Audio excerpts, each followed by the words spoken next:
The crystal chandeliers of Stellaris cast golden shadows across William Blackwood's sharp jawline as he leaned back in his leather chair, savoring the moment. At 52, he commanded respect in every room he entered. 6'2" of pure confidence wrapped in a custom Brioni suit that cost more than most people's monthly salary. His steel gray eyes surveyed the restaurant's elite clientele with practiced indifference. The subtle touch of silver at his temples only enhanced his distinguished appearance, giving him the gravitas that 27 years in corporate America had earned him. As CEO of Blackwood Enterprises, William had transformed a struggling family business into a technology empire worth billions. Gentlemen, William addressed his potential investors in fluent German, his voice carrying that unmistakable authority that had built his empire from nothing. Das Geschäft wird sehr profitabel sein. The business will be very profitable. His guests, two elderly German businessmen, worth collectively over $3 billion, nodded approvingly. William knew exactly how to play this game. Speaking their language wasn't just courtesy, it was power. It showed preparation, respect, and most importantly, control. The fate of Blackwood Enterprises hung in the balance of this dinner. With only 72 hours remaining before the Shanghai deal deadline, William needed these investors on board. Failure wasn't an option, not when his family legacy was at stake. The waitress approached their table with practiced grace, her auburn hair pulled back in a simple ponytail. Green eyes focused professionally on her notepad. William barely glanced at her. Service staff were invisible to him, part of the restaurant's ambiance like the expensive art on the walls. "Ik hätte gerne das ribeye steak medium rare mit Trüffelsauce," he said smoothly, not bothering to look up from his phone, where he was checking stock prices. "I'd like the ribeye steak medium rare with truffle sauce." What happened next shattered his perfectly controlled world. The waitress didn't fumble for a translation app or look confused. Instead, she calmly wrote something on a piece of paper, folded it once, and placed it discreetly beside his water glass. Her movements were so smooth, so practiced, that neither of his guests noticed. William's fingers found the note almost involuntarily. His eyes never left his phone screen, maintaining his facade of disinterested authority, but every nerve in his body was suddenly alert. The paper felt expensive between his fingers, not the cheap notepad paper he had expected. He unfolded it carefully, keeping it below the table. "You're being filmed. The man with the blue tie 2 tables away. Be careful." William's blood turned to ice. His eyes flicked up to meet the waitress's for the first time, and what he saw there knocked the breath from his lungs. Intelligence. Sharp, calculating intelligence that had nothing to do with taking dinner orders. And something else, a warning, genuine concern that made no sense coming from a complete stranger. "Das ist interessant." He managed his voice steady as he addressed his guests about the wine selection while his mind raced. "That is interesting." Without making it obvious, he glanced toward the table she'd indicated. There, a lean man in his 40s with a blue silk tie holding his phone at just the right angle. William's stomach dropped. He recognized the setup. Industrial espionage. Someone was recording their conversation, probably hoping to get details about his latest acquisition before tomorrow's announcement. The waitress moved to take his guests' orders, her demeanor perfectly professional, but William caught the subtle way she positioned herself to block the phone's angle. She was protecting him. "But why are bestellen mein Herr?" she asked his first guest. Her German accent, flawless but somehow different. Not native but educated, refined in a way that made William's business instincts scream questions. "Your order, sir?" As she worked her way around the table, William studied her with the same intensity he applied to merger negotiations. Her hands no calluses from washing dishes.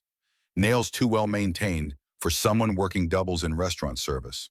Her posture straight, confident, like someone accustomed to being in charge. And her German, there was something aristocratic about her pronunciation, something that reminded him of his university professors who'd studied in Vienna.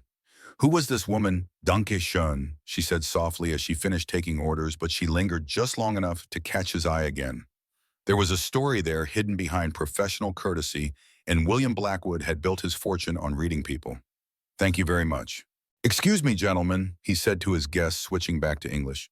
"I need to make a quick call." He stood, note still clutched in his palm, and walked toward the restaurant's private corridor as if heading to the restroom. But instead, he waited in the shadows, watching the mysterious waitress work her section. She moved like a dancer with economy and grace that spoke of expensive training. When she thought no one was looking, her professional smile dropped, replaced by something harder, more guarded. She was running from something or someone. William was certain of it. His phone buzzed. A text from Marcus, his head of security. Intercepted attempt to bug your table tonight. We've handled it. William's pulse quickened. After the attempted hostile takeover of Blackwood Enterprises 3 years ago, he'd hired Marcus and an elite security team to protect both his personal and business interests. The decision had proven an invaluable time and again, but never more so than tonight. The woman had been right about the surveillance, but how had she known, and more importantly, why had she warned him? He returned to his table where his guests were deep in discussion about market projections. The ribeye arrived perfectly cooked, presented with the truffle sauce he'd requested, but William barely tasted it. His attention was completely focused on the enigmatic waitress who just saved him from a corporate disaster. When she returned to refill their water glasses, he caught her wrist gently. "Excuse me," he said quietly in English, pitched low enough that his guest couldn't hear. "I wanted to thank you for the recommendation." Her green eyes met his directly for the first time, and William felt something shift in his chest. Beautiful didn't begin to cover it. There was depth there, intelligence and pain, carefully hidden behind professional politeness. "Just doing my job, sir," she replied, but her slight smile suggested otherwise. "I'm William," he said, still holding her wrist.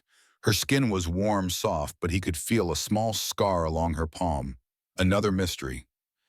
"Claire," she said simply, gently pulling free. "Enjoy your dinner, Mr. Blackwood." She knew his name. She'd known who he was from the moment she'd approached the table. William watched her walk away, his mind spinning with possibilities. In 52 years, no one had ever surprised him like this. No one had ever protected him without wanting something in return.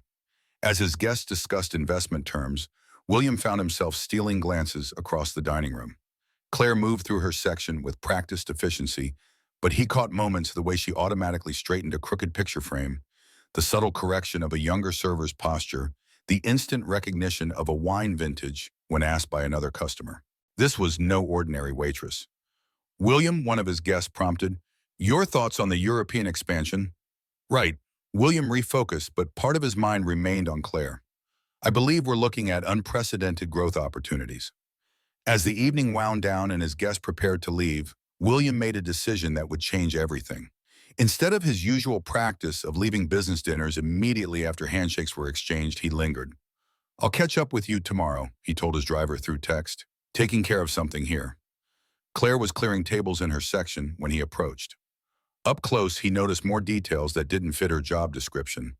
A slight tan line where an expensive watch had been a faint scar on her temple that looked surgical, and the way she held herself like someone accustomed to boardrooms rather than dining rooms. "We're closed to new diners," she said without looking up. "I'm not here for dinner," William replied. "I'm here for answers." Claire straightened slowly, weariness replacing her professional demeanor. "I'm not sure what you mean, Mr. Blackwood." "You saved me from corporate espionage tonight. You speak German like you were educated in Austria, and you carry yourself like you've run companies rather than served them." William stepped closer, his voice dropping to almost a whisper. "So I'll ask again. Who are you really, Claire?" For a long moment they stared at each other across the empty dining room.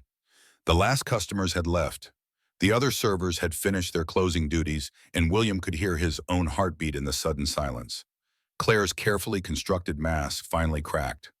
"Someone who learned the hard way that powerful men can't be trusted," she said quietly, her accent slipping, slightly revealing something more refined, more educated, "and someone who's trying very hard to stay invisible." "From who?" William asked, every protective instinct he didn't know he possessed suddenly firing. Claire looked at him for a long moment, as if weighing how much truth she could afford. "From people who would do anything to make sure I never reclaim what was stolen from me." William Blackwood had built his empire on reading people, but Claire was an enigma that challenged everything he thought he knew about human nature. He arrived at Stellaris the next evening, despite having no business meeting scheduled, telling himself he was simply ensuring his security team had properly handled the surveillance threat. It was a lie, and he knew it. Claire was training a new server when he entered, her patient explanations revealing an expertise that had nothing to do with restaurant work. The 2018 Chassagne Montrachet should be served at exactly 55 degrees, she was saying to a nervous-looking young man. If a customer questions the vintage, explain that this particular vineyard had an exceptional harvest year due to late-season rains in Burgundy. William slipped into a corner booth fascinated. Claire's knowledge of wine was encyclopedic, her manner authoritative but kind. She moved through the restaurant like she owned it, solving problems with quiet efficiency that spoke of natural leadership. "Mr. Blackwood," she said when she finally noticed him, her professional mask sliding back into place. "I didn't expect to see you again so soon." "Your German pronunciation," he said without preamble. "It's Viennese, upper-class old money." Claire's composure flickered for just a moment, long enough for William to catch a flash of something that might have been panic. "I studied abroad," she said carefully. "Where beta?" William leaned forward, his business instincts fully engaged. "Because I spent 2 years in Vienna for my MBA, and I recognize the accent." He paused, watching her reaction. "It's not learned, Claire. It's native." She glanced around the dining room, noting which tables were occupied, calculating how private their conversation could be. The gesture was automatic, practiced the behavior of someone who'd been hunted. "You're very observant for a customer," she said finally. "You're very evasive for a waitress." William countered, then softened his tone. "Look, I'm not trying to make you uncomfortable, but yesterday you saved me from what could have been a catastrophic security breach. I owe you." Claire's laugh was bitter, surprising him. "Trust me, Mr. Blackwood, you don't owe me anything. In fact, you'd probably be better off forgetting we ever met." "Why?" William asked. "Are you in some kind of trouble?"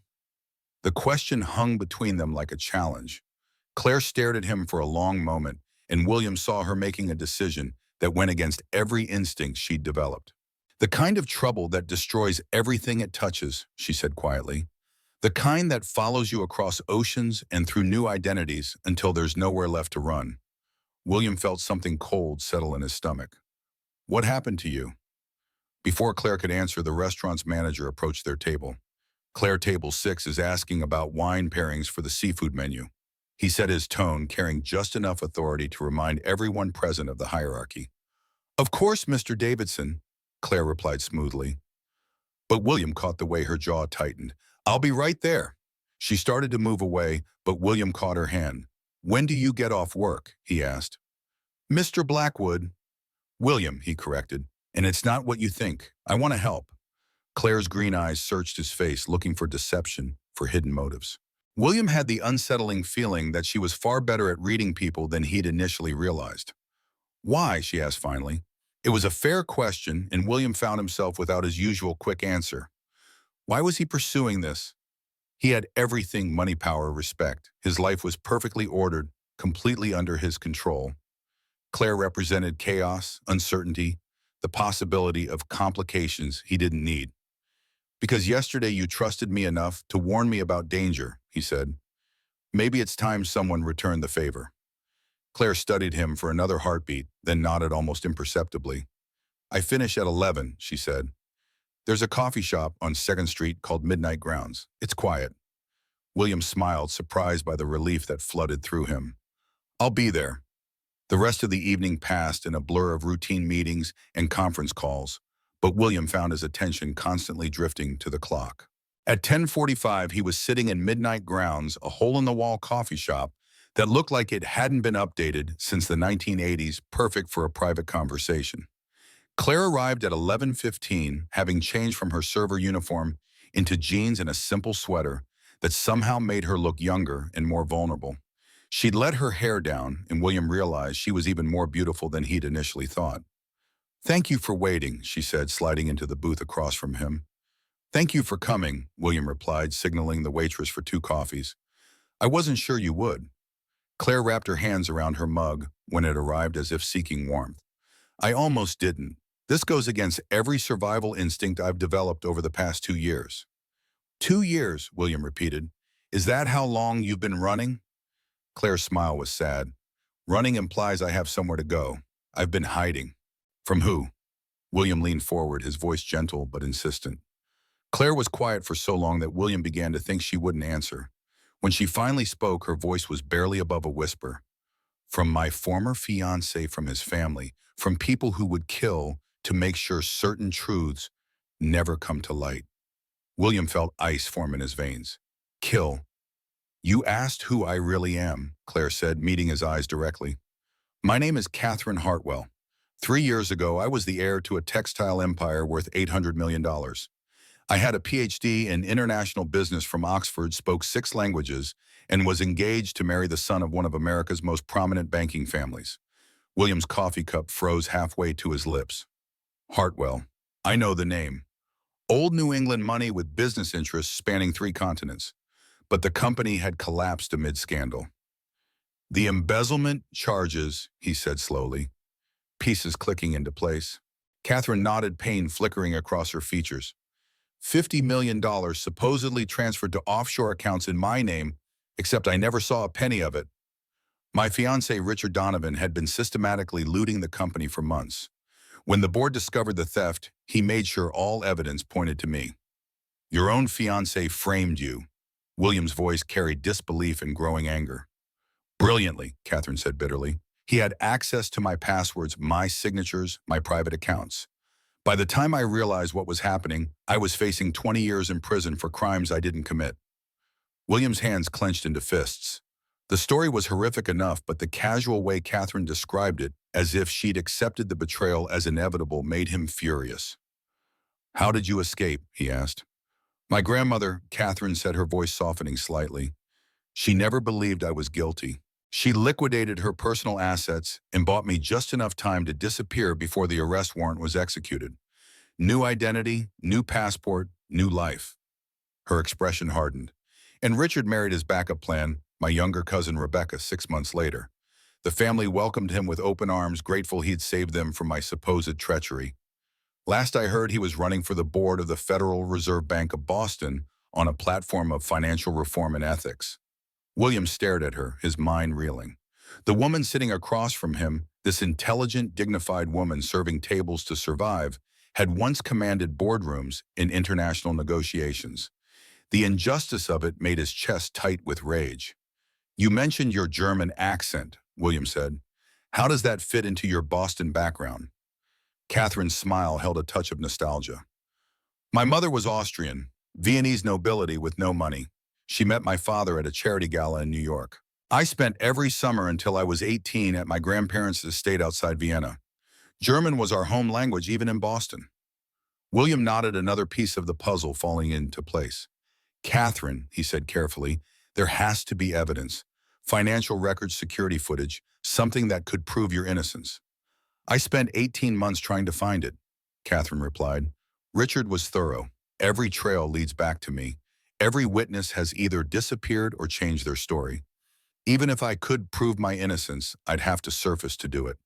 And the moment I show my face in Boston, they'd kill you, William finished. Katherine nodded. Richard's family has connections everywhere. Government, law enforcement, international finance.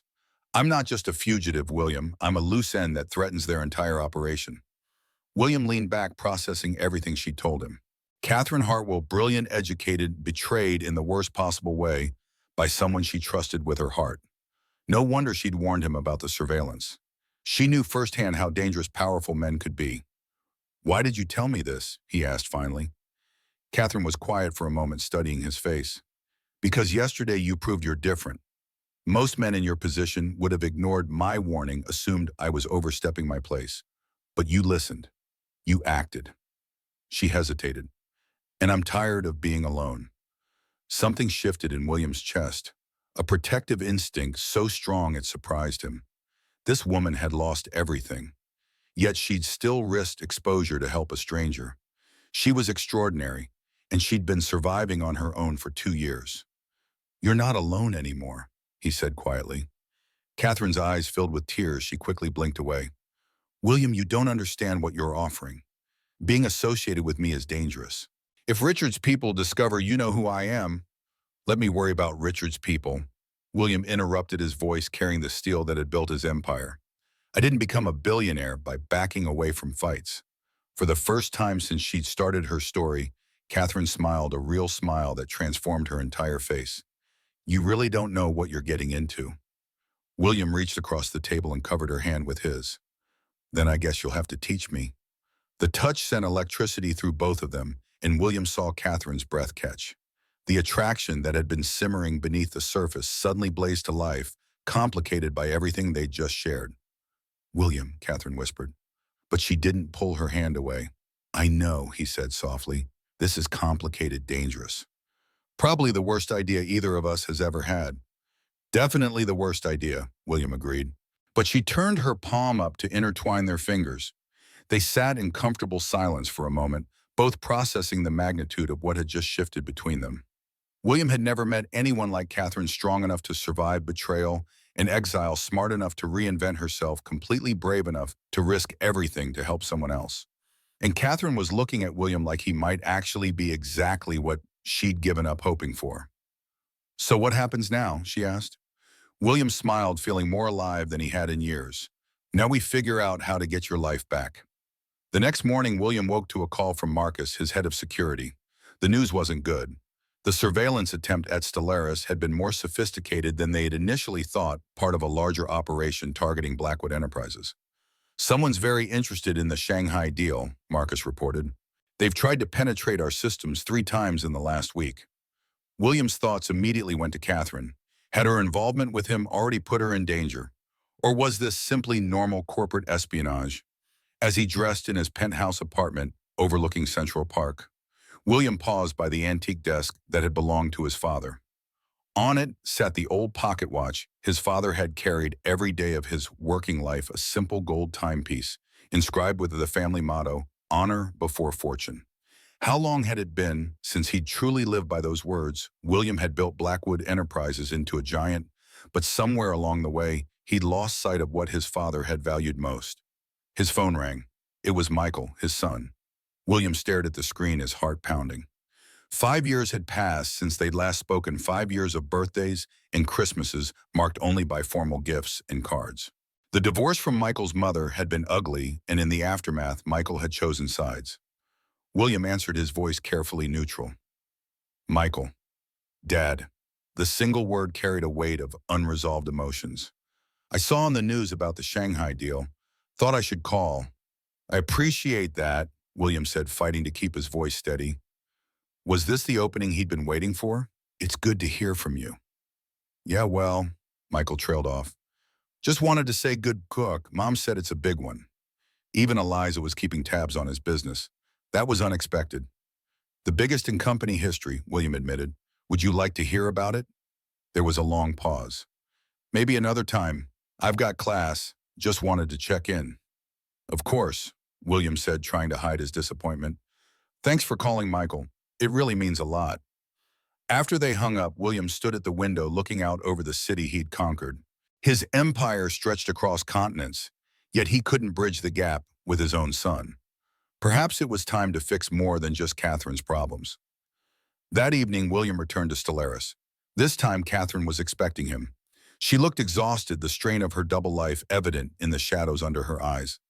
"I can't keep meeting you here," she said as soon as she approached his table. "People are starting to notice." "That's why I came to make you an offer," William replied.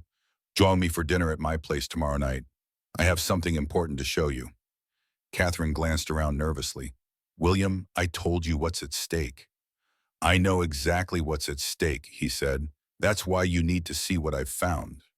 She studied him, weighing risk against hope. "What time?" 8 o'clock. I'll send a car." As William left the restaurant, he felt a strange sense of purpose he hadn't experienced in years. Helping Katherine wasn't just about attraction, though. He couldn't deny the pull between them. It was about something his father had tried to teach him long ago, something he'd forgotten in his rise to power. Time and money could be rebuilt, Katherine, but time and honor once lost can never be recovered. 20 years ago, William had learned that lesson the hard way when his first business partner had betrayed him, nearly destroying everything. That betrayal had cost him his marriage, strained his relationship with Michael, and forced him to rebuild from the ashes. Perhaps in helping Katherine reclaim her life, William could begin to reclaim parts of himself he'd left behind. The next evening, Katherine arrived at his Pennant house precisely at 8. She wore a simple black dress that had somehow survived her hasty escape from Boston. The moment she stepped into his home, William saw her eyes cataloging everything, a habit born of survival. Your apartment is exactly what I expected, she said, taking in the floor-to-ceiling windows, the rare art pieces, the carefully curated furniture. And what's that? William asked, pouring her a glass of wine, a Chateau Margaux that cost more than most people earned in a month. Impressive. Expensive. Her eyes fell on the chessboard with a half-finished game. And surprisingly personal. William smiled, pleased. She'd noticed the small touches that made this more than just a showcase for wealth. My father taught me to play chess when I was 5. I still play against myself sometimes when I need to think. And what are you thinking about now? Katherine asked, accepting the wine with a grateful nod. How to help you reclaim what's yours? William said, his expression growing serious. He moved to his desk and opened a laptop, typing in what appeared to be multiple security passwords. I hope you won't be angry, but I had my security team do some discreet investigating into your case. Catherine's wine glass stopped halfway to her lips. William, no. I told you how dangerous. Nothing that could be traced back to you, he said quickly. But Katherine, what they found, you need to see this. He turned the laptop screen toward her, and Catherine's breath caught. Financial records filled the screen. Account transfers, transaction logs, digital signatures. But these weren't the doctored documents that had destroyed her life. These were raw bank records, the kind that were supposed to be impossible to access. How did you get these? She whispered. William sat beside her close enough that she could smell his cologne, something expensive and masculine that made her pulse quicken despite everything. Let's just say I have resources Richard never anticipated, he said. Look at transaction 47B. Katherine leaned forward, her financial training taking over. The transfer was dated 6 months before she'd been accused of embezzlement, a test transaction for $50,000 moving money from the Hartwell company account to an offshore shell company. That's not my signature, she breathed. The encryption is completely different. Exactly. William said, his voice tight with controlled anger. Richard had been practicing forging your digital authorization for months. This was his trial run. Catherine's hands shook as she scrolled through more documents. Transaction after transaction, all bearing Richard's crude attempts to replicate her signature style. To a casual observer, they might have looked authentic, but Katherine knew her own security protocols better than anyone. He got sloppy, she said, her voice growing stronger as she spotted more inconsistencies. Look, transaction 52C was processed at 3:47 a.m. Boston time. I was in London that week for the trade summit. There are hotel records security footage, William confirmed. You gave 3 speeches that day, had dinner with the British trade minister, and your key card shows you were in your hotel room by midnight. Physically impossible for you to have authorized that transfer. Katherine stared at the screen, years of helpless rage crystallizing into something sharper, more focused. For the first time since her world had collapsed, she had real evidence proof that could exonerate her and expose Richard for what he really was. Why? She whispered, turning to face William. Why would you risk this for me? William's gray eyes met hers directly, and Katherine saw something there that made her breath catch. Not pity, not charity, but something deeper and more dangerous. Because what happened to you was wrong, he said simply, and because you're extraordinary, Katherine.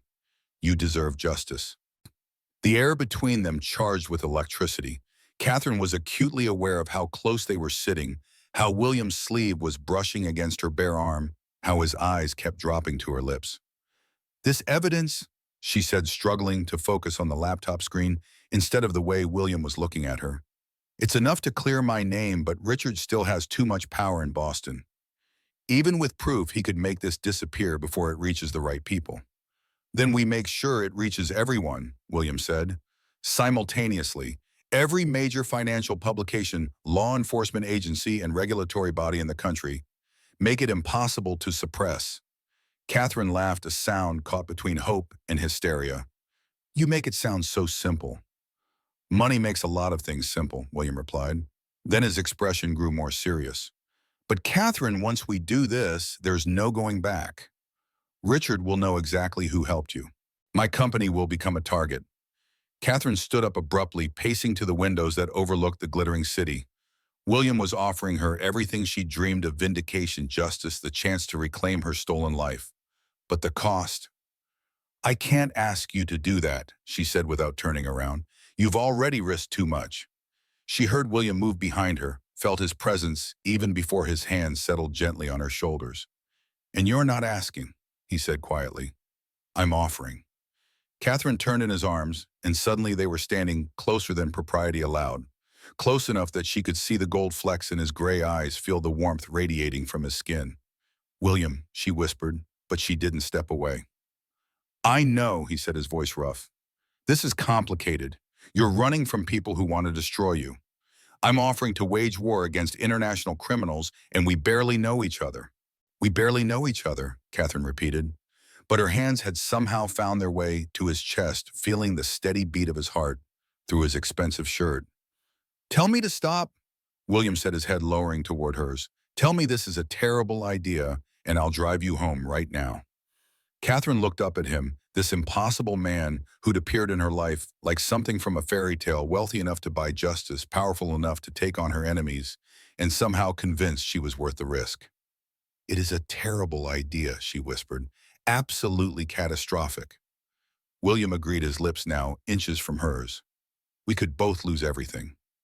Everything, he confirmed, his thumb tracing the line of her jaw. William. Instead of finishing her sentence, Katherine rose up on her toes and kissed him. The moment their lips met, 2 years of careful control shattered like glass. William's arms came around her, pulling her against him, and Katherine felt herself drowning in sensations she'd forgotten existed. He kissed like he conducted business with complete focus in devastating effectiveness. When they finally broke apart, both were breathing hard. Well, William said, his voice rough with desire. That was unexpected. Katherine laughed, surprising herself. Which part? The kissing, or the fact that I'm considering letting you destroy an international crime syndicate on my behalf? Both, William replied, then grew serious. Katherine, I need you to understand. If we do this, if we expose Richard, there's no guarantee your old life will be there waiting for you. Your company is gone. Your family chose his side, your social circles. I know, Katherine said softly, but maybe that's not such a bad thing. Maybe it's time for a completely new life. William's smile was slow and devastating. Are you sure? Because once we start this war, the only way out is victory. Katherine thought about everything she'd lost: her fortune, her reputation, her trust and love. Then she looked at William, this impossible man who'd walked into her life and offered her hope when she'd given up believing in it. Then we'd better make sure we win, she said. William's answering grin was pure predatory satisfaction. Oh, we're going to win. Richard Donovan has no idea what's coming for him. As if on cue, William's phone buzzed with an encrypted message. He glanced at it, and his expression grew grim. What is it? Katherine asked, sudden fear replacing the warmth she'd been feeling. William showed her the screen.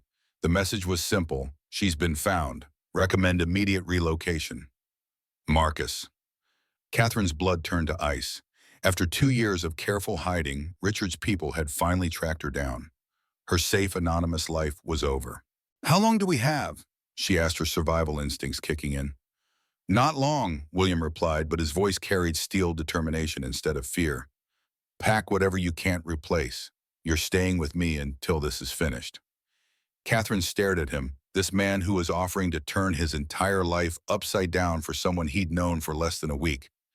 You're insane, she said. Probably, William agreed, but I'm also completely sure that losing you now would be the biggest mistake of my life.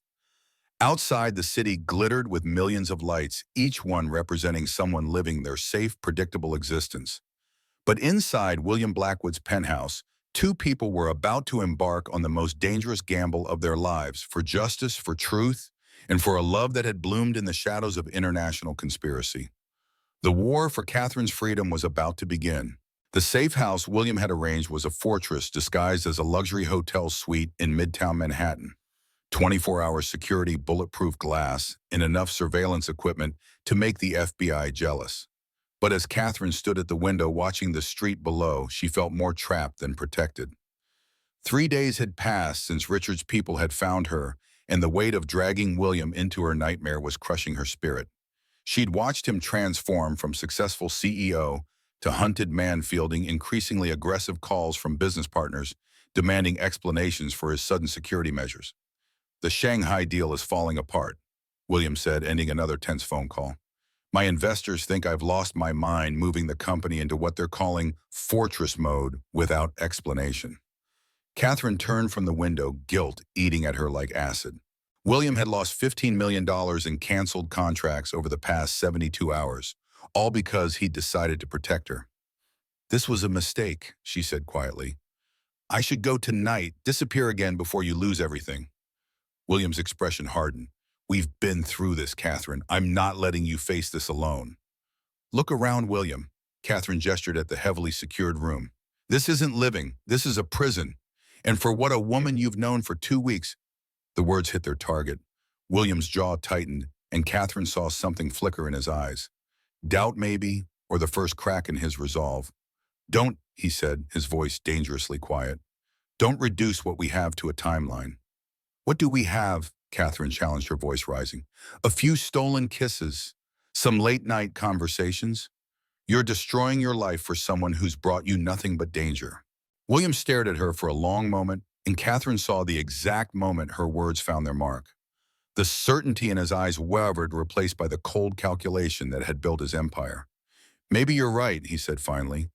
Maybe I have been thinking with something other than my brain. The words hit Katherine like physical blows, even though she'd been trying to provoke exactly this reaction. She wanted him to walk away to save himself before Richard destroyed him too. But hearing him actually question their connection felt like dying. Before either of them could say anything else, William's secure phone rang. He answered it with sharp efficiency that reminded Katherine of the arrogant CEO she'd first met. Blackwood. Katherine watched his face change as he listened, saw the blood drain from his cheeks. When? He asked tersely. How bad? More listening. Then William's hand clenched into a fist. I'll be there in 20 minutes. He hung up and turned to Katherine, his expression grim. There's been an incident at my headquarters. Security breach. Files stolen. 2 employees hospitalized. His voice was completely flat, devoid of emotion. Richard's people just escalated. Katherine felt her world collapse. This was exactly what she'd feared, what she'd tried to prevent by pushing William away. Richard wasn't just hunting her anymore. He was systematically destroying everyone who tried to help her. William, I'm so sorry. Don't, he interrupted, his voice like ice. Just don't, I need to handle this. I need to. He was already moving toward the door, grabbing his jacket and car keys. Katherine watched him prepare to leave, saw him rebuilding the walls she'd spent 2 weeks helping him tear down. What about us? She asked, hating how small her voice sounded. William paused at the door, his hand on the handle. When he turned back to her, his expression was the same one he wore in boardrooms, professional, distant, untouchable. There is no us, Katherine. There's just a businessman who made a series of increasingly poor decisions and a woman who needs to find a different way to solve her problems. The door closed behind him with devastating finality. Katherine stood alone in the safe house, surrounded by luxury that felt like a mockery. She'd gotten what she wanted. William was walking away, protecting himself from her toxic situation. So why did victory feel like the worst kind of defeat? Her phone buzzed with a message from an unknown number. Miss me, darling. Time to come home. R. Richard had found her again, but this time she had no protector, no hope, no one willing to stand with her against the monster who had stolen her life. Katherine packed her single suitcase with mechanical precision. She'd run before. She could run again. Maybe this time she'd find a place far enough away that Richard would eventually lose interest. Maybe she'd learn to stop hoping for rescue, stop believing in fairy tales about powerful men who actually cared about justice. As she prepared to disappear back into anonymity, Katherine allowed herself one last look around the suite, where she'd briefly believed in love again. William's coffee mug still sat on the side table, his chess game half finished on the board. Evidence of a life she'd been foolish enough to think she might share. She was reaching for the door handle when it opened from the outside. Marcus Williams, head of security, entered with 3 other men in expensive suits. Katherine's blood ran cold. Had William sent them to ensure she left quietly? Or worse, had Richard's people somehow infiltrated William's team? Dr. Hartwell, Marcus said formally, please step away from the door. Katherine's heart pounded as she calculated her chances of escape. 0, she realized. These men were professionals, and she was trapped in a room 20 floors above the street. I was just leaving, she said, trying to keep her voice steady. No, Marcus replied. You're coming with us. Mr. Blackwood's orders. Catherine's confusion must have shown on her face because Marcus's professional expression softened slightly. There's something you need to know about what happened at the office today, he said. Something Mr. Blackwood discovered that changes everything. 30 minutes later, Katherine found herself in William's private office, but it looked like a war zone. Computer screens had been shattered, filing cabinets, torn open papers scattered everywhere. And in the center of it all sat William, staring at a single photograph with an expression of pure fury. He looked up when she entered, and Katherine saw something in his eyes that made her breath catch. Not the cold distance from their earlier fight, but something much more dangerous. Richard made a mistake, William said quietly, holding up the photograph. He got sloppy. Katherine moved closer and her heart stopped. The photo showed her entering the safe house 3 days ago, but it wasn't taken from the street. It was taken from inside William's building by someone with access to the executive floors. Someone on my board has been feeding Richard information. William continued, his voice deadly calm. Someone I've trusted for years has been setting us up from the beginning. Katherine stared at the photo, her mind racing. Who? William's smile was purely predatory. Thomas Reynolds, my oldest friend, business partner for 15 years, and apparently Richard's inside man from day one. The betrayal in William's voice was devastating. Katherine understood now why he'd seemed so broken when he left, discovering that his closest friend had betrayed him, had helped orchestrate the attack on his company and his employees. But why? Katherine asked. What possible connection could Thomas have to Richard? William's expression darkened. That's what I intend to find out. Marcus is bringing him in now. Bringing him in willingly. Not exactly. William stood pacing the office like a caged tiger. 20 years ago, Thomas and I started this company together. Then we brought in a third partner, Edward Klein. When the company took off, Edward wanted to push into some questionable areas. Government contracts with ethical gray areas, technologies with military applications. I refused. William paused, the memory clearly painful. Edward tried to force me out. Failed. Then he vanished with millions in company funds. It nearly destroyed us. Thomas stood by me through that crisis, or so I thought. You think Thomas was working with Edward back then too? I'm beginning to wonder if anything about our friendship was ever real. The office door opened and Marcus entered with Thomas Reynolds between two security officers. The man looked nothing like Katherine had expected. In his late 50s, he was slight, scholarly, with thinning gray hair and wire-rimmed glasses, more professor than villain. William, he said calmly, as if this were a normal business meeting, you are making a terrible mistake. William stood completely still. Am I? Because I have evidence that you've been passing information to Richard Donovan for months. Information about my movements, my security protocols, my personal life. Thomas didn't flinch. I've been doing what's necessary to protect this company. Something you've clearly forgotten how to do since meeting her. He nodded toward Katherine without looking at her. How exactly does corporate espionage protect the company?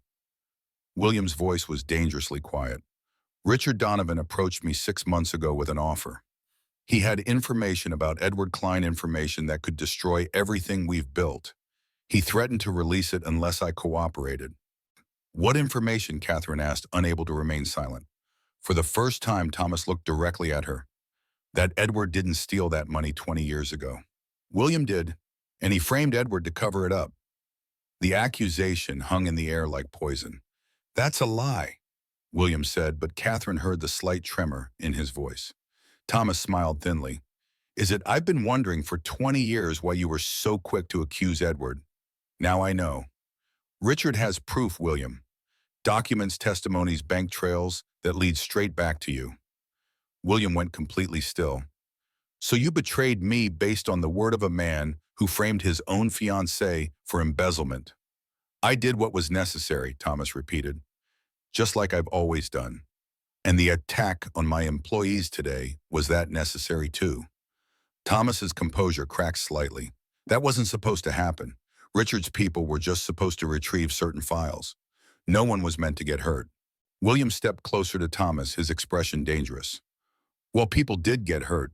2 of my employees are in the hospital, and you're going to help me make this right. Or what? Thomas challenged. Or I release the contents of that safe you've been keeping.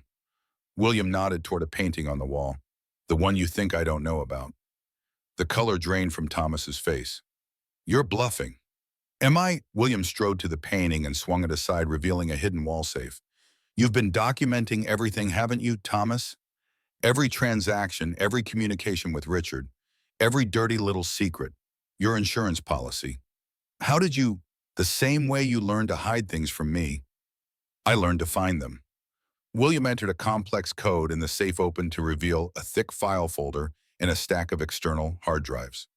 You're a careful man, Thomas, always covering your tracks, and it's going to be your undoing. Catherine's pulse quickened as William removed the files. What's in there? Everything, William said grimly. Every transaction Richard has made through Thomas, every bribe, every piece of blackmail.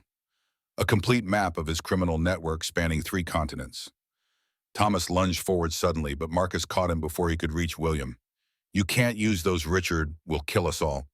Then you shouldn't have kept such detailed records, William replied coldly. Take him to the secure room, he instructed Marcus. We're not done with him yet. As Thomas was led away, still protesting, Katherine approached the table where William had spread out the documents. Is it true, she asked quietly, what he said about you framing Edward? William met her gaze steadily. No, Edward stole that money, but now I understand why Thomas betrayed me. Richard found his weakness, doubt. Thomas always wondered if I was telling the truth about Edward. Richard exploited that doubt. Katherine studied the files, her financial expertise quickly recognizing the magnitude of what they'd found. This is everything, William. Account dates, contacts, Richard's entire operation laid bare. I know, but it won't be easy to use. Richard has judges and prosecutors in his pocket. We'll need to be very careful about how we proceed. What's our next move? William's expression was grim but determined. We prepare for war. Richard just escalated from surveillance to physical attack. We need to strike back before he comes after us directly.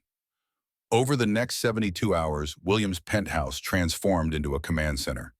Security teams, cyber experts, and legal specialists worked around the clock analyzing Thomas's files and building a case against Richard that not even his connections could dismiss. But it wasn't going smoothly. Twice they thought they'd secured a federal prosecutor willing to take the case, only to have them back out at the last minute. 3 times they nearly had a judge willing to issue warrants, only to watch them suddenly recuse themselves. Richard's influence ran deeper than they'd anticipated. On the 4th day, as Katherine and William were reviewing another failed attempt to get law enforcement involved, Marcus entered with troubling news. Sir, we've lost contact with our team surveilling Richard's Boston office, and there's been unusual activity around our building perimeter. William immediately went on alert. Evacuate non-essential personnel. Initiate lockdown protocol. Already done, Marcus confirmed, but there's something else. We've intercepted communications suggesting Richard is planning something major tonight. Something he calls final correction. Katherine felt her blood run cold. He's coming for us directly. Let him try, William said grimly. This building has more security than most government facilities. But Katherine wasn't reassured. Richard doesn't play by the rules, William. He'll have a contingency for every defense you've put in place. As if to prove her point, the lights in the penthouse suddenly went out, plunging them into darkness. The emergency generators kicked in seconds later, but the message was clear: their fortress was vulnerable. We need to move, William decided, now, before he can fully implement whatever he's planning. Within minutes, they were in William's private elevator, heading for the underground garage, where an armored SUV waited. Katherine clutched a secure tablet containing copies of all the evidence they'd compiled. If we can get to the FBI field office in person, William explained, they'll have to listen. We'll bypass Richard's influence in the local system. The elevator doors opened, revealing the dimly lit garage. Marcus led the way, 2 security officers flanking William and Katherine. They had almost reached the vehicle when shots rang out. One of the security officers fell, and Marcus immediately pushed Katherine and William behind a concrete pillar, returning fire. Stay down, he ordered as bullets pinged off concrete around them. William pulled Katherine closer, shielding her with his body. Are you all right? Yes, she gasped, heart pounding, but we're trapped. William's mind raced, analyzing their options. The service tunnel, it connects to the building next door. If we can reach it. More gunfire erupted closer this time. Marcus signaled to the remaining security officer, who provided covering fire as they began moving toward a nondescript door at the far end of the garage. They had almost reached it when Katherine heard William grunt in pain. She turned to see blood spreading across his shirt sleeve. "William, it's nothing," he said through gritted teeth. "Keep moving." They made it through the door and into the dimly lit service tunnel. Marcus secured the door behind them, but it wouldn't hold for long. "We have about 2 minutes," he said grimly. "Can you run?" William nodded, pressing his hand against the wound. "Lead the way." They ran through the narrow tunnel, the sound of pursuit growing behind them. At the end of the tunnel, another door led into the neighboring building's basement. Marcus had it open in seconds, and they emerged into a quiet storage area. "We need to keep moving," William insisted, though his face was pale from blood loss. "They'll check here next." Marcus helped William toward the service elevator while Katherine kept watch. They made it to the street level and out into the busy Manhattan evening. "The FBI office is 15 blocks north," Marcus said, flagging down a taxi. "We'll be too exposed on the street." "We can't risk public transportation," William argued. "They'll have people watching." "What about Rebecca?" Katherine suggested suddenly. "Richard's people won't know about her." William considered this. "Your cousin, the one who married Richard. She's in New York, Fashion Week. She's staying at the plaza."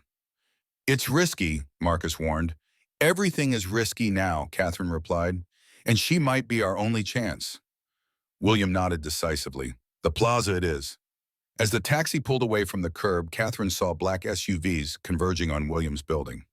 Richard had committed fully to his attack, but they'd escaped barely. Now they just needed to convince Rebecca to help them take down the man she'd married. At the plaza, Katherine hung back while Marcus secured the perimeter. If Rebecca was under surveillance, Katherine's presence would trigger immediate alarm. "Room 712, William confirmed after checking with the front desk. "Marcus will go up first to make sure it's safe." Katherine nodded, her nerves frayed to breaking. After everything they'd been through, their fate now rested in the hands of the woman who had replaced her in Richard's life. 10 minutes later, Marcus returned.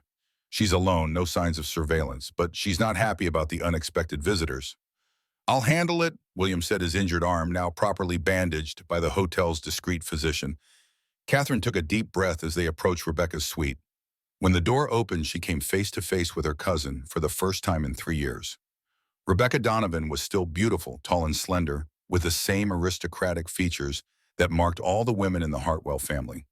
But there was something different about her, a hardness around her eyes, a tension in her shoulders that hadn't been there before. "Katherine," she whispered, shock evident on her face. "My God." "Hello, Rebecca," Katherine said calmly, though her heart was racing. "May we come in?" Rebecca stepped aside wordlessly, her eyes fixed on Katherine as if seeing a ghost. When the door closed behind them, she found her voice. "You're supposed to be dead." "I'm sure that's what Richard told you," Katherine replied. "He said you committed suicide after the embezzlement was discovered, that you left a note confessing everything." Rebecca's voice shook. "There was a funeral. I mourned you." Katherine felt a surge of unexpected emotion.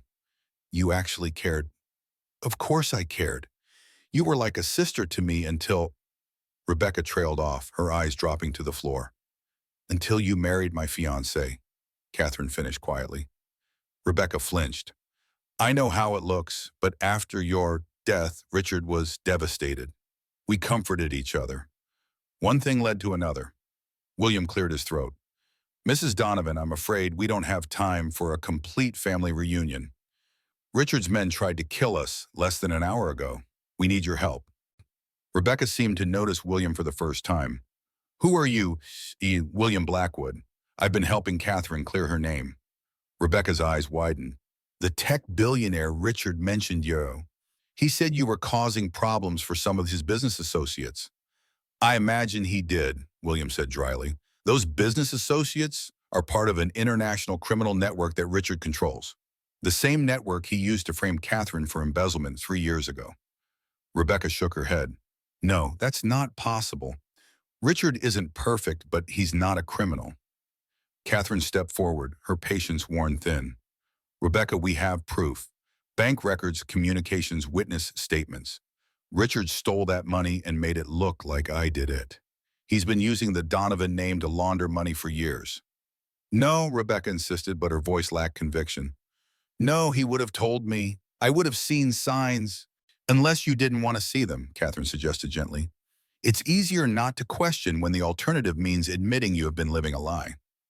Rebecca sank onto the nearest chair, her composure cracking.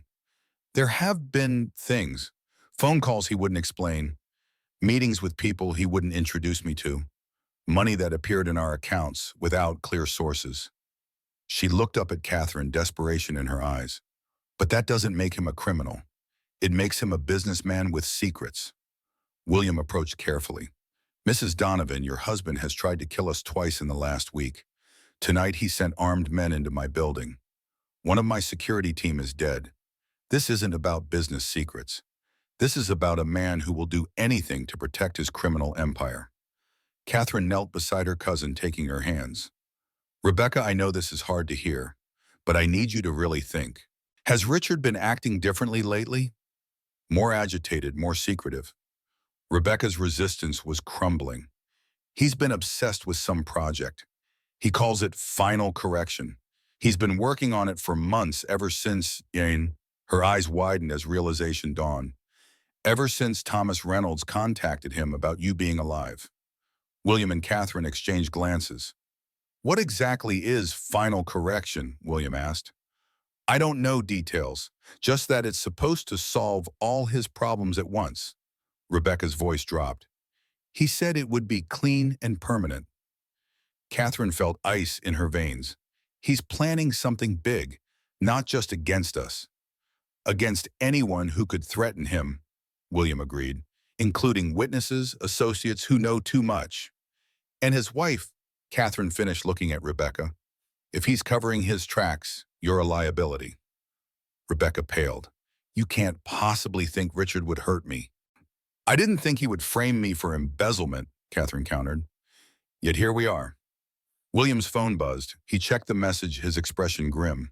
Marcus says we need to move. There's unusual activity in the hotel lobby. Rebecca stood abruptly. I need to call Richard. He'll explain everything. Katherine grabbed her arm. If you warn him you're signing our death warrants, maybe your own too. He's my husband. And he was my fiancé, Katherine said sharply. Trust me when I say that means nothing to him. Rebecca hesitated, torn between loyalty and self-preservation. Finally, she nodded. What do you need from me? Access, William said promptly, to Richard's personal files, accounts, communications. Anything that could help us understand what final correction is and how to stop it. And shelter, Katherine added. Somewhere Richard wouldn't think to look for us. Rebecca considered this. I have access to his personal laptop. And we have a lake house in the Adirondacks. It's in my name, only a gift from my father. Richard never goes there. That's a start, William said. How quickly can you get us the laptop? It's here, Rebecca said. In the hotel safe. Richard never travels without it, but he had an emergency meeting tonight. Left it with me for safekeeping. William's eyes lit with predatory satisfaction. Mrs. Donovan, you might have just saved a lot of lives. Within 20 minutes, they had Richard's laptop and were in a car headed north. Rebecca accompanying them reluctantly but determined. Marcus had arranged for additional security to meet them at the lake house.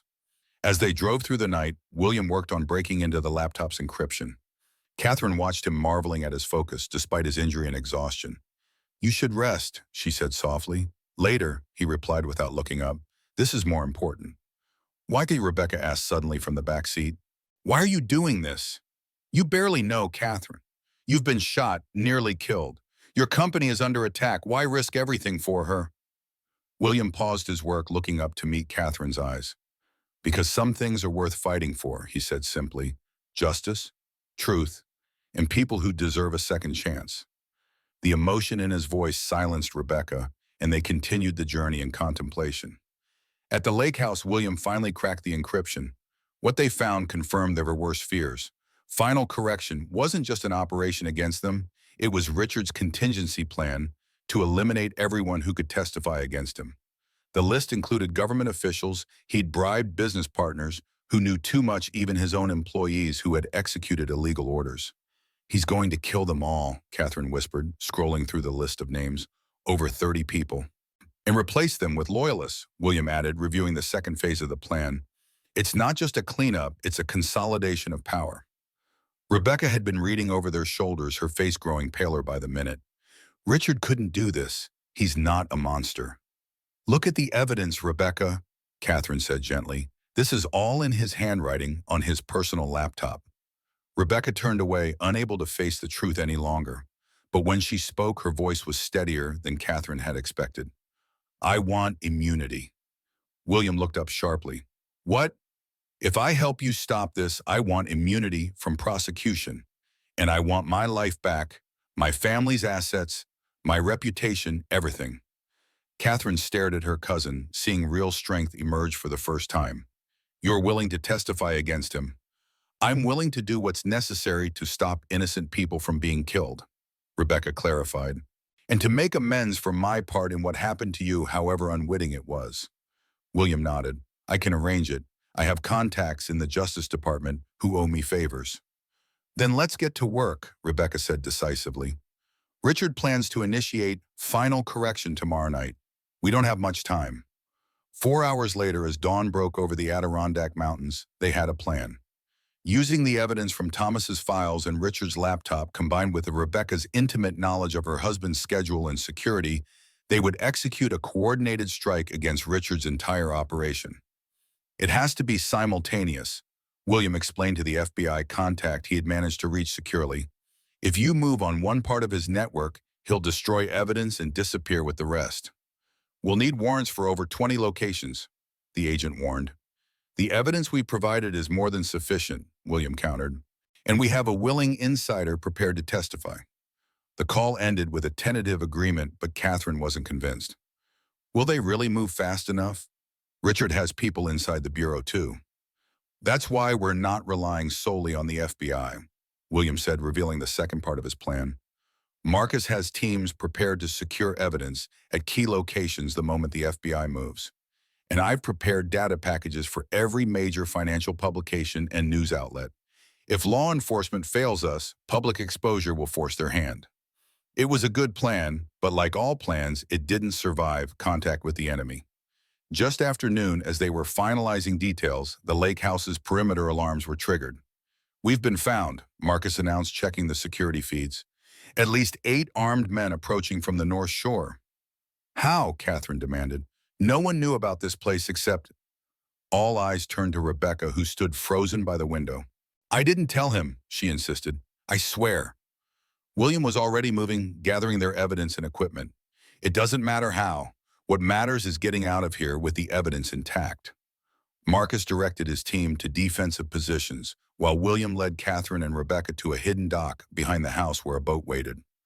We'll take the lake route, he explained. There's a private airstrip 10 miles south. I have a plane standing by. As they reached the dock, gunfire erupted from the house. Marcus and his men were buying them time, but it wouldn't last long.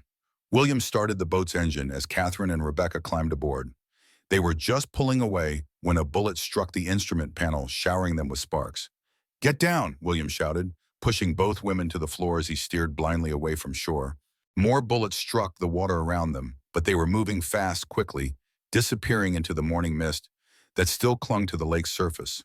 When they were safely out of range, Katherine sat up to find William grimly piloting the damaged boat. Your arm, she said, noticing fresh blood on his bandage. It's fine, he insisted. We need to focus on getting to that airstrip. Rebecca, huddled in the bow, looked shell-shocked. He found us. He always finds me. What do you mean? Katherine asked. Rebecca pushed up her sleeve, revealing a small scar on her forearm. Wedding gift from Richard. He said it was a microchip for medical emergencies. I always wondered, William swore under his breath. A tracking device. He's been monitoring your movements from the beginning. Katherine felt sick. All this time you've been a prisoner without even knowing it. Rebecca's laugh was hollow. Apparently I've been a lot of things without knowing it. Wife to a criminal. Accomplice. Pawn.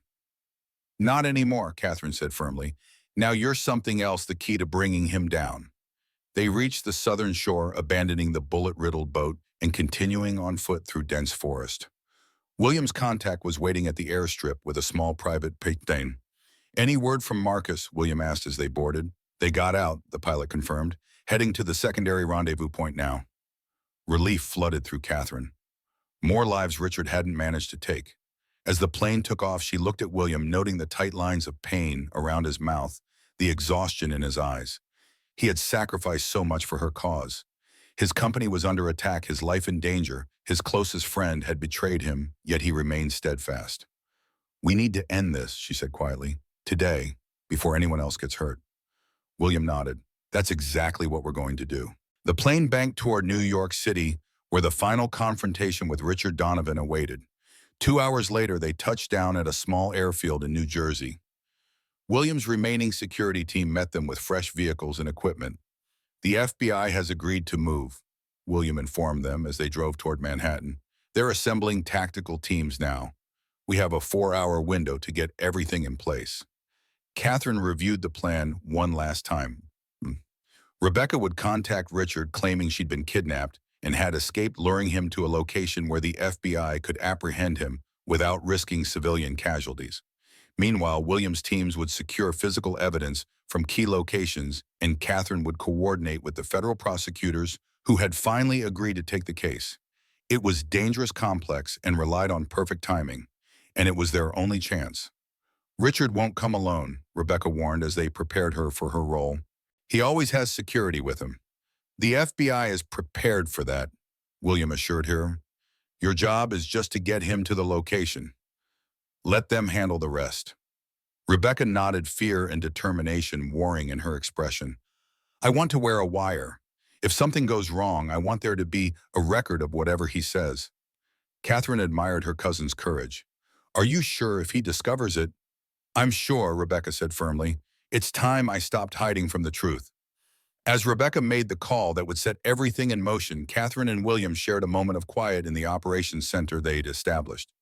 "We might actually pull this off," Katherine said, allowing herself to hope for the first time in days. William took her hand. "We will. Richard has power and connections, but he's not infallible. He's made mistakes, got sloppy, trusted the wrong people." "So have we," Katherine reminded him, thinking of Thomas. "The difference is we learn from it," William replied. "And we're fighting for something more important than power or money." "What's that?" "A future worth having."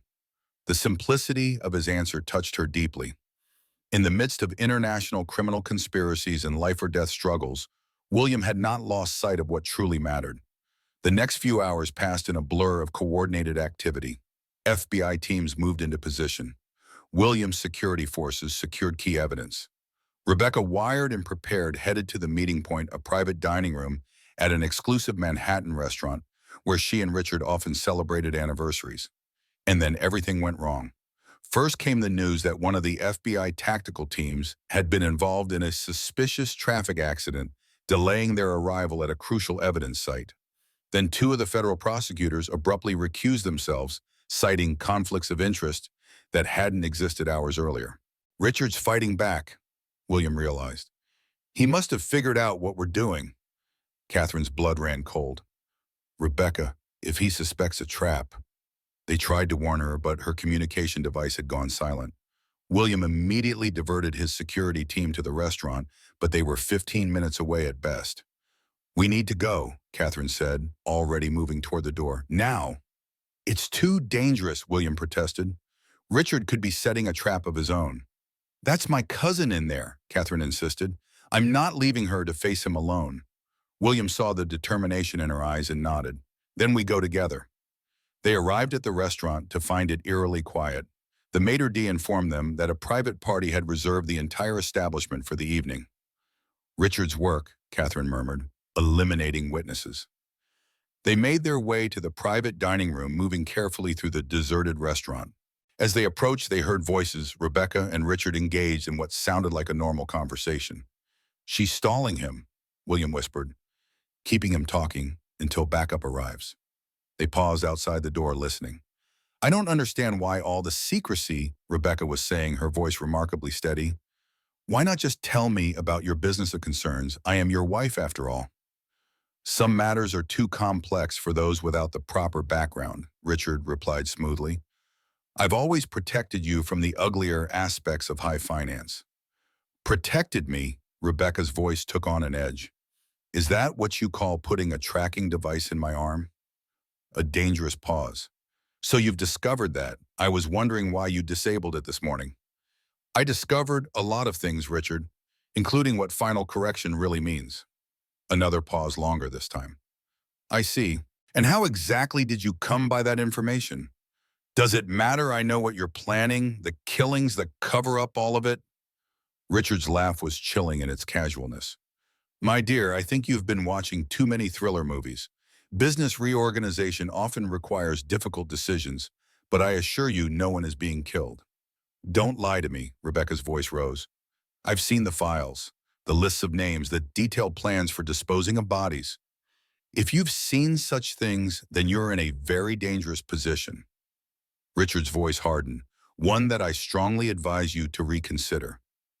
William tensed beside Katherine. He's threatening her. We need to move. Wait, Katherine whispered. The FBI teams should be in position by now. If we go in too soon... Inside the room, Rebecca was pushing harder. Or what, Richard? You'll add me to your list. Make me disappear like all those other inconvenient people, like you tried to do to Katherine. A chair scraped loudly. Katherine is dead, Richard said flatly. She killed herself when her embezzlement was discovered.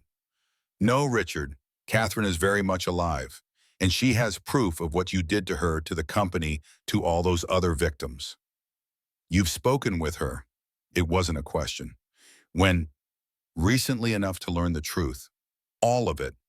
I see, honey. Richard's voice had gone dangerously quiet. And I suppose you've been helping her, betraying your husband for a woman who abandoned you years ago. She didn't abandon me, Richard. You made me believe she was dead. For your own protection, Richard insisted. Katherine was unstable, dangerous. She would have destroyed the company, the family legacy, everything. The only thing being destroyed was your criminal operation, Rebecca countered, which ends today. Katherine and William exchanged glances. Rebecca was pushing too hard. Really? Richard's tone shifted to something almost amused. And how exactly do you plan to end it? The FBI has everything, the records from Thomas Reynolds, your laptop files detailing final correction, my testimony. It's over, Richard. A long silence followed. I see, Richard said finally. That is unfortunate, for you especially. The sound of a gun being cocked echoed clearly through the door. William reacted instantly, bursting through the door with Katherine right behind him. The private dining room revealed Richard standing over Rebecca, a pistol pointed at her head. Two bodyguards flanked him, their own weapons already drawn. William Blackwood, Richard said, seemingly unsurprised. And Katherine, what a family reunion. Put the gun down, Richard, William demanded, his voice steady despite the two weapons now trained on him. I don't think I will, Richard replied calmly. You see, I find myself in a rather difficult position. My wife has betrayed me. My operation is compromised. And the woman who should have died 3 years ago continues to be a persistent problem. Katherine stepped forward, drawing Richard's attention. It's me you want, Richard. Let Rebecca go. Richard laughed, the sound chilling in its genuineness. Oh, Katherine, always the noble one. But this isn't just about you anymore. It's about loose ends. And unfortunately, you have all become very loose ends. The FBI is outside, William bluffed. This building is surrounded. You can't kill 3 people and walk away. Can I? Richard challenged. Do you know how many judges I own in this city? How many police captains, district attorneys? Even if the FBI is involved by tomorrow, this will be nothing but a tragic murder-suicide. Unstable Katherine Hartwell back from the dead, killing her cousin out of jealousy, before turning the gun on herself and her lover. He adjusted his grip on the pistol, pressing it harder against Rebecca's temple. A sad end to a sad story. Katherine saw Rebecca's eyes close, tears streaming down her face. You won't get away with this, Katherine said, desperately trying to buy time. Thomas Reynolds kept records of everything. Evidence you can't erase. Thomas Reynolds is no longer a concern, Richard replied smoothly. As we speak, he's having an unfortunate accident in federal custody. Heart failure, I believe. So tragic for a man his age. William tensed. You've reached inside the federal prison system. I've reached everywhere that matters, Richard said with chilling confidence. Now I think we've extended this reunion long enough. He began to squeeze the trigger, but at that exact moment, Rebecca moved. She drove her elbow hard into Richard's stomach, throwing off his aim. The gun fired into the ceiling as she twisted away. Chaos erupted. The bodyguards opened fire as William tackled Katherine to the ground, shielding her with his body. From somewhere outside, more gunshots sounded. The FBI teams had finally arrived. In the confusion, Katherine lost sight of Rebecca. She heard Richard shouting orders, the sounds of struggle, more gunfire. William pulled her behind an overturned table as bullets splintered the wood around them. "Stay down," he ordered, reaching for his own weapon. The firefight was intense but brief. FBI tactical teams stormed the room, overwhelming Richard's bodyguards. When the gunfire ceased, Katherine cautiously raised her head to survey the devastation. Richard was gone. One of his bodyguards lay dead, the other in handcuffs. And Rebecca, Katherine scrambled across the bullet-riddled dining room to where her cousin lay motionless beside an overturned chair. Blood pooled beneath her, spreading across the expensive carpet. Katherine gathered Rebecca in her arms, desperately searching for signs of life. "Get a medic, wow." Rebecca's eyes fluttered open, unfocused with shock. "Katherine," she whispered, "did we get him?" "Don't talk," Katherine urged, applying pressure to the wound in Rebecca's shoulder. "Help is coming." "Richard, he ran." "Service corridor," Rebecca managed before losing consciousness. William was immediately issuing orders to the FBI team. "Seal all exits. He's in the service corridors, armed and dangerous." As paramedics rushed in to tend to Rebecca, William returned to Katherine's side. "She'll be all right," he assured her. "The wound looks worse than it is." "And Richard," William's expression darkened, "still at large, but he won't get far. Every law enforcement agency in the city is looking for him now." But Katherine wasn't so confident. Richard had escaped the FBI's net once already. He had resources, connections, contingency plans. And a desperate man was the most dangerous kind. "We need to end this," she said firmly, "once and for all." As Rebecca was transported to the hospital under armed guard, Katherine and William joined the FBI command center that had been established to coordinate the manhunt for Richard Donovan. "He has safe houses throughout the city," Katherine informed them, drawing on her knowledge of Richard's operations. "Underground garages with getaway vehicles, private helipads, escape routes planned for years." "We're checking them all," the FBI agent in charge assured her. "And we've frozen every account we know about grounded all-private aircraft and put his description out to every transportation hub in a 100-mile radius." But Katherine shook her head. "You don't understand. Richard doesn't think like a normal fugitive. He plans for everything, including this scenario." William, who had been studying a map of the city, looked up suddenly. "The Foundation Gala," he said. "It's tonight at the Metropolitan Museum." "What about it?" the agent asked. "It's the perfect cover," William explained. "Hundreds of wealthy, powerful people. Security focused on protecting the attendees, not catching infiltrators. And it's the last place anyone would expect a fugitive to go." Katherine saw his logic immediately. "Plus there will be media. Richard always had a flair for the dramatic. What better way to go out than in a blaze of publicity?" The agent looked skeptical. "You think he'd risk a public appearance when every cop in the city is looking for him?" "I think Richard would rather die on his own terms than be captured," Katherine said grimly. "And he'd want to take as many people down with him as possible." William was already on his phone issuing orders to increase security at the gala. "We need to evacuate quietly," he told the FBI. "No mass panic. Just get people out, a few at a time." The agent nodded. "I'll coordinate with museum security. But we still don't know for sure he's there." "I do," Katherine said, suddenly staring at her phone. A text had just arrived from an unknown number. "Join me for one last dance, the roof, 9 p.m. Come alone or others will suffer. R." William read the message over her shoulder, his face hardening. "Absolutely not. It's a trap." "Of course it's a trap," Katherine agreed, "but it's also our best chance to end this." "By sacrificing yourself," William demanded. "No, we'll find another way." Katherine met his gaze steadily. "There is no other way. Richard won't stop until one of us is dead. You know that." The FBI team quickly developed a plan. Katherine would appear to comply with Richard's demand, but with a tactical team hidden nearby, ready to intervene.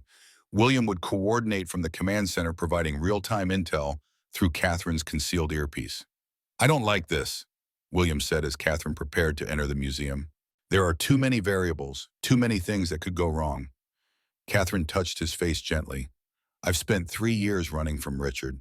It's time I faced him." William caught her hand, holding it against his cheek. Just promise me you will be careful. I've only just found you. I'm not ready to lose you. You won't lose me, Katherine assured him, though they both knew it wasn't a promise she could guarantee. The Metropolitan Museum's rooftop garden was eerily beautiful at night, the city lights creating a glittering backdrop for the sculptures displayed there. Katherine moved cautiously through the space, aware of the FBI agents concealed among the exhibits below, ready to move on her signal. I'm in position, she whispered into her concealed microphone. No sign of Richard yet. Stay alert, William's voice replied in her ear. He could be anywhere. As if on cue, Richard emerged from behind a large sculpture, immaculately dressed in a tuxedo, as if he were simply another gala attendee. He carried a champagne flute in one hand, and Katherine had no doubt that his other hand held a weapon. Katherine, he greeted her smoothly, you're looking well for a dead woman. It's over, Richard, she replied, keeping her voice steady. The FBI has the evidence. Your accounts are frozen. Your network is being dismantled as we speak. Richard sipped his champagne, seemingly unconcerned. Perhaps, but empires can be rebuilt. The question is whether you'll be around to see it. You won't escape this time, Katherine warned. The building is surrounded. Escape, Richard laughed. My dear, I stopped planning for escape the moment I realized how thoroughly you and your new boyfriend had compromised my operation. No, tonight isn't about escape. It's about consequences. He set down his glass and pulled out a small device from his pocket, a detonator. I've wired the main support columns. One push, and the entire East Wing collapses. Hundreds dead, including most of New York's elite. A fitting end to the Donovan legacy, don't you think? Katherine felt her blood run cold. You're bluffing. The security checks would have found explosives. Would they? Richard smiled. When the head of museum security has been on my payroll for years, when the explosives were installed during the last renovation disguised as structural reinforcements, in her ear, Katherine could hear William frantically ordering the evacuation accelerated bomb squad teams dispatched. But there wasn't enough time. What do you want, Richard? She asked, playing for time. What I've always wanted, he replied. Control, but since that's no longer an option, I'll settle for ensuring no one else gets to win either. He raised the detonator. Especially not you, Katherine. You should have stayed dead. As his thumb moved toward the button, Katherine lunged forward. They crashed together, fighting for control of the detonator. Richard was stronger, but Katherine had spent 2 years surviving on instinct and determination. They struggled across the rooftop garden, knocking over sculptures and displays. Katherine managed to strike Richard's wrist against a stone bench, loosening his grip on the detonator. It skittered across the rooftop, coming to rest near the edge. Richard threw Katherine aside and scrambled for the device. She tackled him from behind, both of them, sliding perilously close to the roof's edge. You've ruined everything, Richard snarled, his composed facade finally cracking to reveal the rage beneath. Everything I built. You built it on lies and betrayal, Katherine shot back, struggling to keep him from the detonator. On my stolen life, FBI agents were rushing onto the rooftop now, weapons drawn. Richard saw them and made a desperate lunge for the detonator. Katherine grabbed his legs, holding him back. In their struggle, the detonator was kicked, sliding even closer to the edge. Richard broke free of Katherine's grip and dove for it, catching it just before it fell, but the momentum carried him over the edge of the roof. Katherine screamed, lunging forward. Her hand caught Richard's sleeve as he dangled 6 stories above the street, the detonator clutched in his other hand. Let me go, Richard snarled, or I take everyone with me. Give me the detonator, Katherine pleaded. It's over, Richard. Don't add mass murder to your crimes. For a moment, something almost human flickered in Richard's eyes, regret perhaps, or simply the recognition of defeat. Then it hardened into cold resolve. You win this round, Katherine, he said quietly. But remember, some victories come with costs too great to bear. Before she could react, Richard pressed the detonator button and released his grip on her hand. Katherine screamed as he fell, disappearing into the darkness below. FBI agents pulled her back from the edge as others radioed frantically for the bomb squad.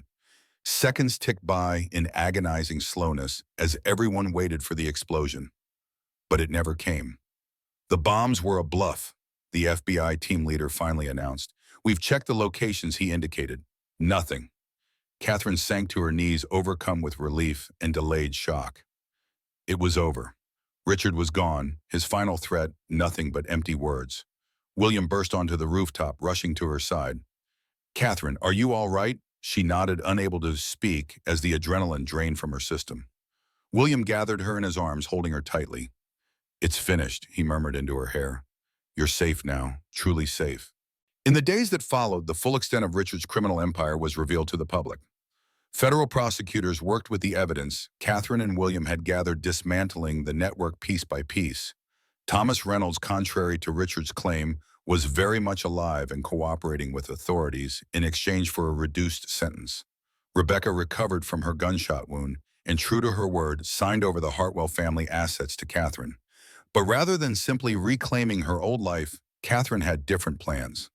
1 year after Richard Donovan's death, Katherine stood in the grand ballroom of the Stellaris Hotel, watching the crowd of New York's elite mingle beneath crystal chandeliers that once cast shadows over her as she served drinks to the wealthy and powerful.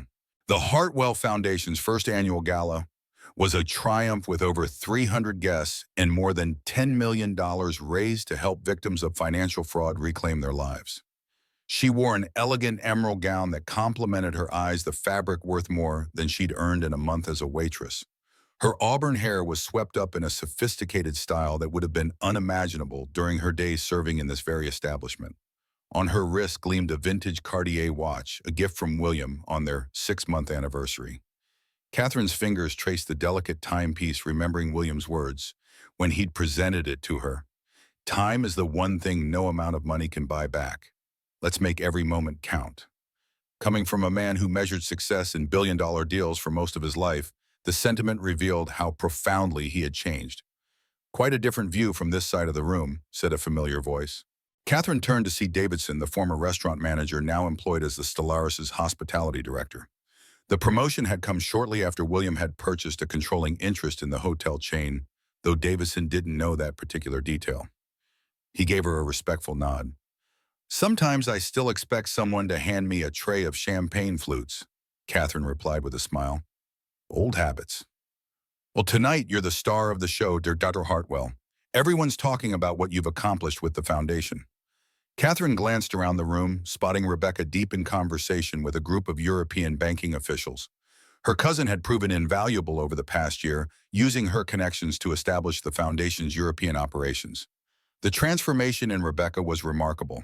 Gone was the uncertain woman consumed by guilt.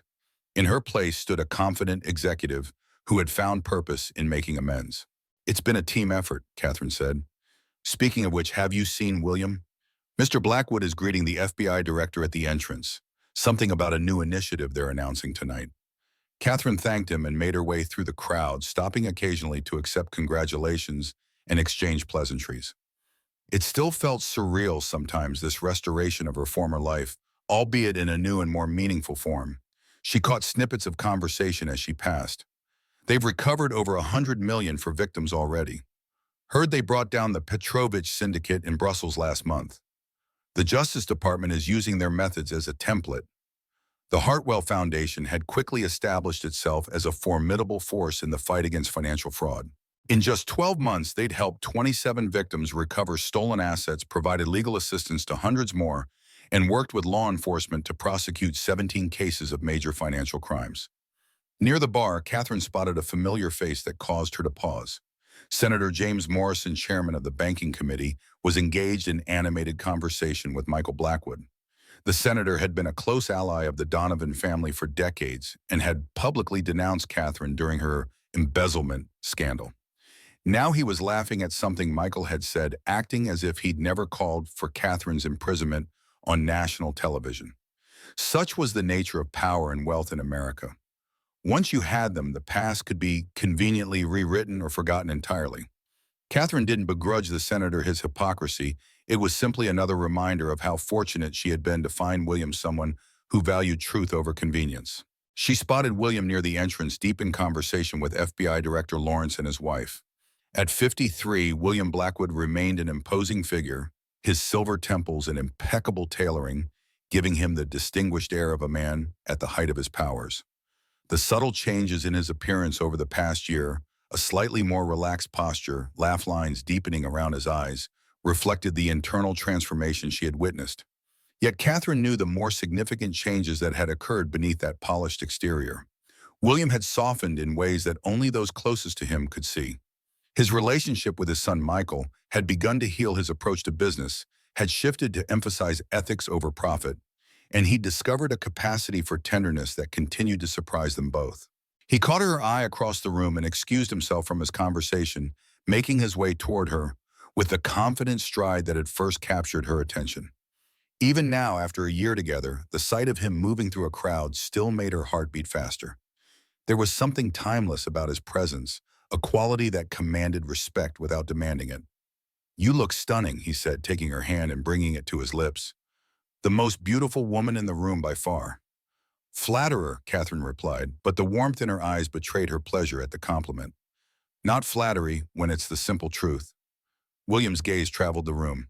"We've got the governor, 2 senators, the FBI director, and the heads of 3 major financial institutions. I'd say our little foundation has arrived. It's remarkable how quickly people forget you were once considered a criminal when you have $50 million and powerful friends," Katherine observed dryly. "Cynical, but accurate." William squeezed her hand. "I just finished speaking with Director Lawrence. The Bureau is officially endorsing our new training program. They're sending 20 agents to the first session." "That's wonderful news," Katherine said, genuinely excited. The program had been her brainchild, 6 months in development, designed to teach financial crime investigators the same techniques that had helped bring down Richard's network. "Are you ready for your speech?" William asked. "It's almost time." Katherine took a deep breath. Public speaking had never frightened her, but tonight's announcement would change everything. "I'm ready," she assured him. "Is Michael here yet?" "Just arrived. He's with Rebecca at the bar getting to know each other." William glanced toward his son, a mix of pride and lingering sadness in his expression. Their reconciliation was still a work in progress, but each meeting brought them closer. At 29, Michael Blackwood had his father's height and commanding presence, but softer features that must have come from his mother. He'd initially been wary of Katherine, suspicious of her sudden appearance in his father's life. But over the past year, they'd developed a tentative friendship built on shared interests and mutual respect. "He looks more like you every time I see him," Katherine commented. William's smile was bittersweet. "Let's hope he keeps his mother's temperament. One Blackwood bullhead in the family is quite enough." The lights dimmed slightly, signaling it was time for the program to begin. William escorted Katherine to the small stage at the front of the ballroom. As she took her place at the podium, looking out over the sea of expectant faces, Katherine felt a profound sense of vindication. 3 years ago, these same people had read about her disgrace in the financial pages, accepted Richard's narrative without question. Now they were gathered to support her mission. "Ladies and gentlemen," she began, her voice clear and confident, "welcome to the first annual Hartwell Foundation Gala. Many of you knew me before as the heir to Hartwell Industries. Others may have read about me during what the press delicately called my legal troubles 3 years ago." A ripple of polite laughter moved through the crowd. "And a few of you," her gaze lingered briefly on the staff serving drinks along the edges of the room, "may remember me as Claire, who served your dinners right here at the Stellaris." She paused, letting the revelation sink in. Several guests exchanged surprised glances, reassessing the woman before them. "My journey from boardroom to back of house and back again has taught me something invaluable about justice in America. It exists, but it requires resources, determination, and often powerful allies." Katherine gestured to William, who stood at the side of the stage. "Without the belief and support of William Blackwood, I might still be hiding under a false identity, robbed of my name and reputation. Not everyone is so fortunate. That's why the Hartwell Foundation exists, not just to help the wealthy reclaim their fortunes, but to ensure that justice is accessible to anyone who has been victimized by financial fraud." She took a moment to look around the room, making eye contact with key supporters. "In our first year, we've recovered over $150 million for victims, provided legal assistance to nearly 300 individuals and families, and helped bring 17 perpetrators to justice." Applause broke out, genuine and enthusiastic. "But tonight, I'm excited to announce the next phase of our work. With the support of the FBI's Financial Crimes Division, we're establishing the Hartwell Institute for Financial Justice, a research and training center dedicated to preventing fraud before it occurs." More applause, louder this time. "The Institute will train law enforcement, financial professionals, and corporate security teams to identify and stop financial crimes before victims lose everything. Because the best form of justice isn't recovery, it's prevention. As Katherine continued outlining the foundation's ambitious plans, William watched her with undisguised admiration. This was the woman he had fallen in love with, brilliant, determined, compassionate. The past year had only deepened his respect for her resilience and vision. "We'll be breaking ground next month on our campus in Connecticut," Katherine continued, "on land generously donated by Blackwood Enterprises. The institute will house state-of-the-art forensic laboratories, training facilities, and a resource center for victims." She paused, her expression growing more solemn. "I'd like to conclude by sharing a story about why this work matters so deeply to me. During my time in hiding, I met a woman named Maria Sandoval, a former bank teller who lost everything to a sophisticated Ponzi scheme. Unlike me, Maria had no wealthy grandmother to help her escape, no powerful ally to champion her cause. She ended up living in her car, separated from her children, her reputation destroyed." Katherine's voice remained steady, but those who knew her well could hear the emotion behind her words. "Maria died before she could see justice done. Her case was simply too small, her voice too quiet to be heard over the machinery of financial power. The Hartwell Institute is being built for the Mariahs of this world, people who deserve the same chance at justice that I received." When she finished her speech to enthusiastic applause, William joined her on stage for the ceremonial cutting of the ribbon to symbolically launch the new institute. Together, they represented a powerful partnership, personal and professional, that had already changed the landscape of financial justice in America.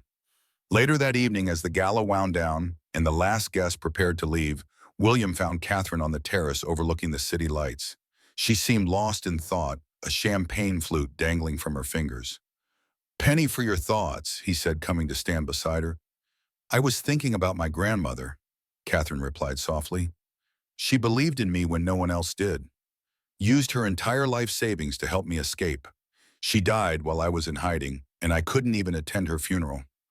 William placed a gentle hand on her shoulder. "She would be incredibly proud of what you've built." "I hope so." Katherine turned to face him. "Sometimes I still can't believe this is real. That I'm free, that Richard's network is dismantled, that I've found you." "Believe it," William said firmly. "You've earned this happy ending. They're in. Through intelligence, courage, and sheer determination." Katherine smiled, but there was a shadow in her eyes. "Is it really an ending, though? The Donovan family is still powerful. Thomas is serving a reduced sentence in exchange for his testimony. Richard's accomplices in Europe are largely untouched." "Not an ending, then," William conceded. "A new chapter." He took her empty champagne glass and set it aside, then reached into his pocket. Katherine's breath caught as she recognized the gesture. "William, I had a whole speech prepared," he said, his voice suddenly husky with emotion, "about timing and fate and second chances. But standing here now, looking at you in this place where we first met, I find I only need to say one thing." He dropped to one knee, producing a small velvet box. Inside was a stunning emerald ring surrounded by diamonds in a vintage platinum setting. "Katherine Hartwell, will you marry me?" For a moment, Katherine couldn't speak. The journey from that first night when she'd slipped him a warning note to this proposal seemed impossible, a fairy tale in a world that rarely provided happy endings. "Yes," she whispered, tears filling her eyes. "Yes, William." He slid the ring onto her finger with hands that weren't quite steady, then rose to kiss her. Around them, the New York skyline sparkled like the stars that had guided sailors home for centuries, a fitting backdrop for two people who had finally found safe harbor in each other. 3 months later, William stood at the altar in Trinity Church watching Katherine walk down the aisle on Michael's arm. His son had surprised them both by offering to give Katherine away, a gesture of acceptance that meant more than any words could express. Katherine was radiant in a classic ivory gown, her auburn hair crowned with a simple tiara that had belonged to her grandmother. As she joined William at the altar, her smile was luminous, private meant only for him, despite the 300 guests witnessing their union. The ceremony was traditional with vows they had written themselves. When it was William's turn to speak, he took both her hands in his voice strong and clear. "Katherine, 3 years ago, you warned me about danger with a simple note. Today, I promise to spend the rest of my life protecting you from any threat, supporting your dreams, and proving every day that you were worth every risk I ever took. I love you beyond measure, and I'm honored to call you my wife." Catherine's eyes shone with unshed tears as she replied, "William, you saw past my disguise to the woman I really was, even when I'd forgotten her myself. You gave me back my name, my purpose, and most importantly, my faith and love. I promise to stand with you through every challenge, to build something beautiful with you, and to love you with the same fierce determination you showed when you decided to save me. You are my hero, my partner, and my heart." When the priest pronounced them husband and wife, William's kiss was tender and full of promise. As they turned to face their guests as Mr. and Mrs. Blackwood, the church erupted in celebration. 5 years later, William and Katherine welcomed twins, a boy named James after Katherine's father, and a girl named Eleanor after her grandmother. The Blackwood estate, once a showcase rather than a home filled with the laughter and energy only children can bring. The Hartwell Foundation continued to grow under their joint leadership, expanding to offices in London, Geneva, and Singapore. The Institute for Financial Justice became the premier training facility for financial crime investigators worldwide, changing the landscape of economic justice forever. And on the twins' first birthday, as Katherine watched William teaching their son how to play chess with the set that had once belonged to his father, she realized that the greatest victory wasn't just reclaiming what was stolen, it was building something entirely new from the pieces. Their stolen kingdom had not just been restored, it had been transformed into something far more valuable than either of them had ever imagined possible.